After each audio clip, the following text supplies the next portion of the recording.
AP deputy CM Pawan Kalyan నివాళులు అర్పించారు. మురళీ నాయక్ కుటుంబ సభ్యులతో మాట్లాడి వారికి ధైర్యం చెప్పారు. కుటుంబాలకి దూరంగా, తల్లిదండ్రులకి దూరంగా వాళ్ళు అక్కడ ఉండి దేశం కోసం అహర్నిశలు నిలబడుతున్న వ్యక్తులు. ఈరోజు జవాన్లు అక్కడ నిలబడారు కనుకనే, పోరాడుతున్నారు కనుకనే భారతీయులు, ఆంధ్రులు మనం ఇక్కడ హాయిగా బతికే పరిస్థితి. దాంట్లో మొన్న జరిగిన దాడిలో మన నాయక్ చనిపోతాం జరిగింది.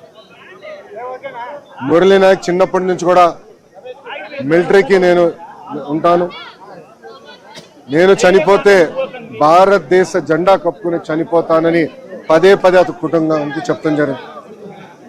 కుటుంబానికి ఏకైక బిడ్డ మురళీ నాయక్. చిన్నప్పుడు వాళ్ళ అవ్వ తాతతో పెరిగిన వ్యక్తి. దేశం కోసం నిలబడతాను, దేశం కోసం పోరాడతానని చెప్పిన వ్యక్తి మురళీ నాయక్. ఇంత చిన్న వయసులో మురళీ నాయక్ చనిపోతాం నిజంగానే చాలా చాలా బాధాకరం. ఆ కుటుంబానికి అటు కేంద్ర ప్రభుత్వం, ఇటు రాష్ట్ర ప్రభుత్వం అండగా నిలబడుతుంది.